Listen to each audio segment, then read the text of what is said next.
Money makes the world go round. But what if we applied capitalism to RimWorld and we tried everything to make as much money as possible? And I do mean everything.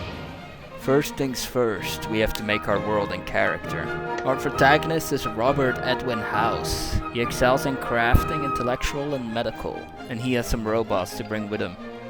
For now, Mr. House is going to have to plant on his own until we get some better robots. But while I get the basic setup, it's time to explain the actual premise.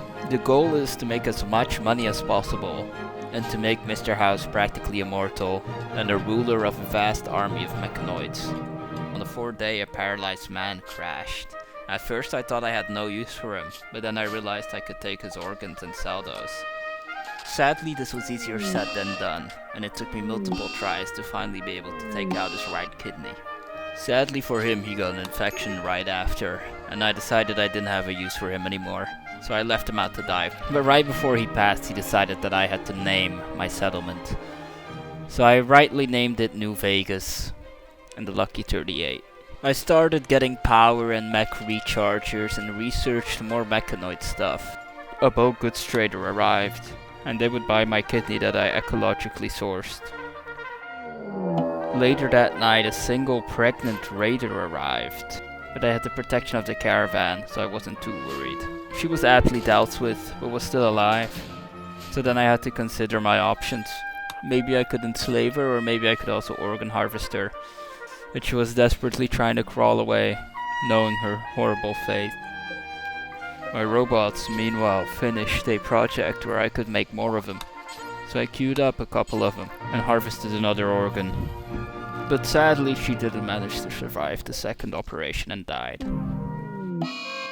I figured now might be a good time to go trade with the local neighbors. So I went and made my caravan with 2 donkeys and my kidney, and set sail. I was getting a pretty good deal on all the stuff that I had gathered, and I was able to buy a heavy SMG for myself, so I had some way of self-protection. Back home, I started work on my first robot. I was slowly starting to get more civilized, flooring and lighting up my entire base. It was starting to look a lot nicer. My agri hand was ready, so this meant I would never have to work a day in the fields again, and my robot could take care of everything. With my new comms console, I was able to intercept a space trader, and I sold one of my donkeys to them, in exchange for some books. But a manhunter emu caught me off guard, and I could only rally my constructoids to be a human shield. But he was not that strong and was not made for warfare. And House is very bad at shooting, so he had to quickly run away while being chased, and immediately got tagged a lot of times. It was looking very gnarly. He had a new opportunity to get some shots down, but somehow missed all of them. Luckily the emo seemed to wander off, and I was able to hit him a couple times. But then once again, he tried tagging House and managed to get in my room. So now it would be close quarters. It was not looking great. But somehow House, with horrible fighting skills, managed to beat the emo to death and heal himself up. It was time to optimize my food production. I don't want to spend my time or anyone else's time cooking food, so I built a nutrient dispenser inside my room that would provide me with decent meals with raw ingredients.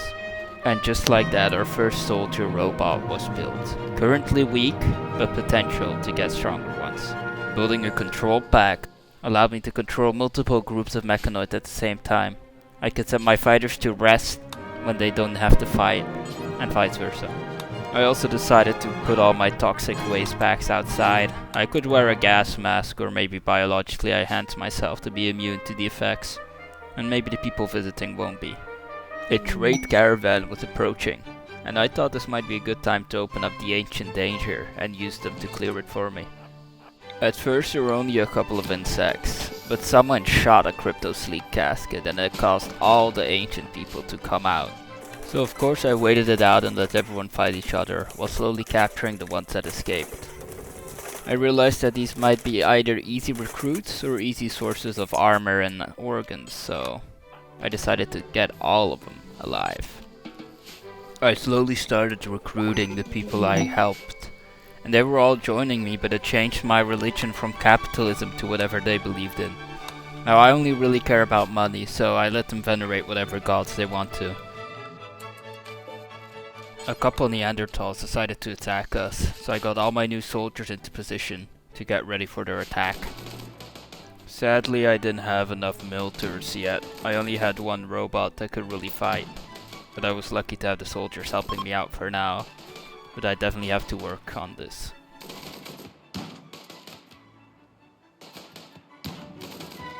After the raid was dealt with a couple days later, a bunch of beggars arrived, and I figured that I would be able to arrest multiple of them and harvest their organs, or maybe enslave them. So I got everyone in position and tried to arrest them. But unfortunately they resisted, and it turned into a bloodbath.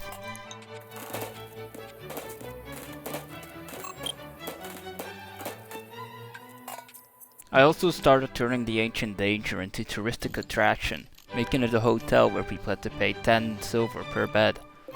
Once again, another trade ship, and more money. We were amassing quite the fortune, but mostly in assets for now. A noble praetor needed my help.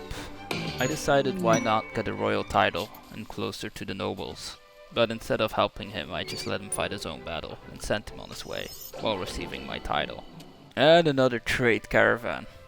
My toxic waste bags were slowly polluting the local environment, but I wasn't too worried yet.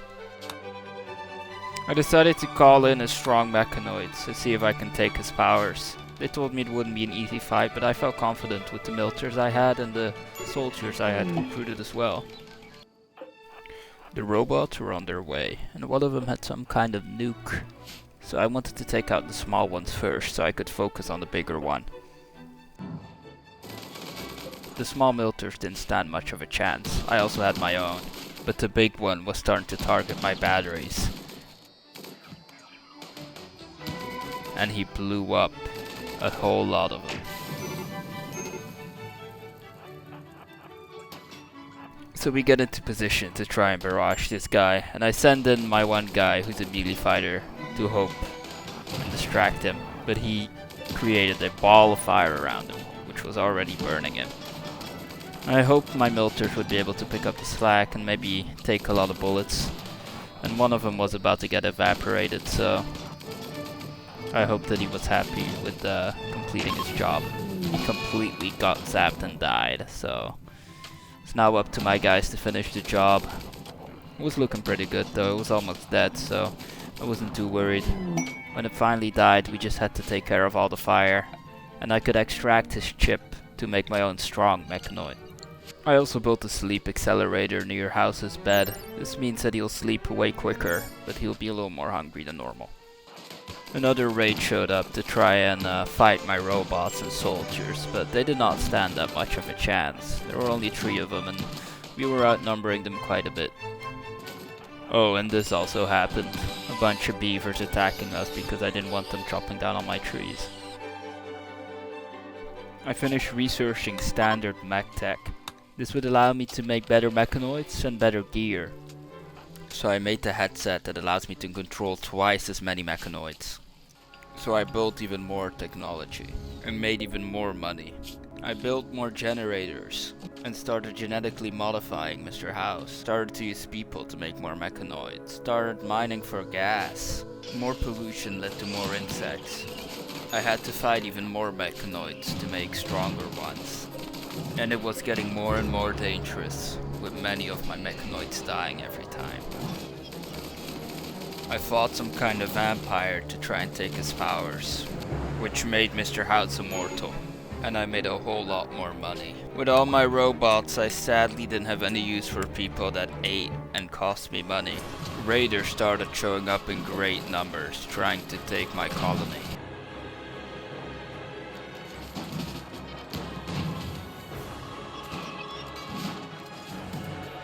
I used my robots to remove the legs of my prisoners so I could harvest their blood easily. And as I started getting centipedes and my robots got bigger, so did the amount of Neanderthals and tribals that showed up. But they were no match for my robots. The Still, I could get better ones, so I had to keep fighting stronger and stronger mechs, just so I could upgrade my own.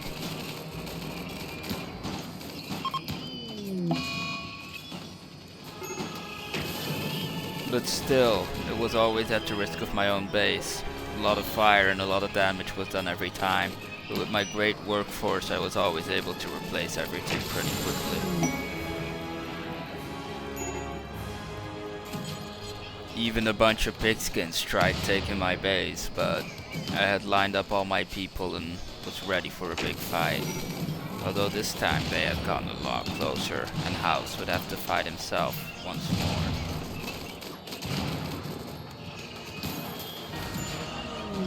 The sheer brutality of these pigskins caused a lot of damage to my weaker mechanoids, but this only gave me an excuse to build stronger and stronger ones after they passed, because these guys were not able to take out my real big ones, so this was all in vain for them.